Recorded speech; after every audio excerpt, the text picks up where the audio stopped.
Hot Slam Records. Odi property BTK Yanto cheka my settings, my runnings. Say do see the right but if you kuti atishke kumba kwavo ele buda tiziva navo nangwa ya bagaya ndenze kwavo atina ine kutamba navo masaka ndiva vanoda kuviringa patani manje vauze kuti ndine imwe inyohani masaka ndiva vanoda kuviringa patani manje vauze kuti ndine imwe inyohani yo anytime kunge profile pic ndova pinza busy kana ndava mchiki pauze kuti tinovaita sika ndivarekere mataka ndoro vasiyataki vanakumba kurira geto saka vatimise vapana vechimero saka vachigare vachisaisa sheti vanoda kutomborowa vasaise futi mataka ndiva vanoda kuviringa patani manje vaudze kuti ndine imwe inyohani mataka ndiva vanoda kuviringa patani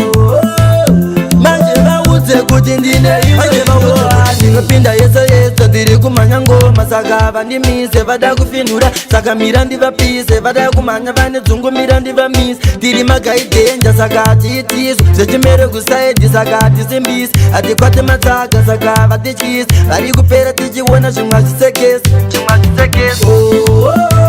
matsaka ndiva vanoda kuviringa patani manje vaudze kuti ndine imwe inyohani matsaka ndiva vanoda kuviringa patani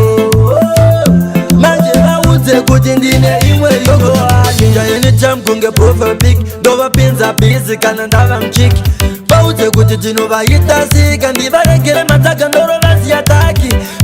vanakumba kurira geto saka vatimise vapana vechimero saka vachigare vachisaisa sheti vanoda kutomborowa vasaise futi matsaka ndiva vanoda kuviringa patani manje vaudze kuti ndine imwe inyohani matsaka ndiva vanoda kuviringa patani manje vaudze kuti ndine imwe inyohani ndinopinda yese yese tiri kumanya ngoma saka vandimise vada kufinura saka mira ndivapise vada kumanya vane dzungu mira ndivamise tiri magaidenja saka hatiitiso zvechimere kusaidi saka hatisimbisi hatikwate matsaka saka vatichisi vari kupera tichiona zvimwe hazvisekesi matsaka ndiva vanoda kuviringa patani manje vaudze kuti ndine imwe inyohani matsaka ndiva vanoda kuviringa patani manje vaudze kuti ndine imwe inyohani kuti atishke kumba kwavo ende buda tiziva navavo nangwa ya bagaya ndeze kwavo atina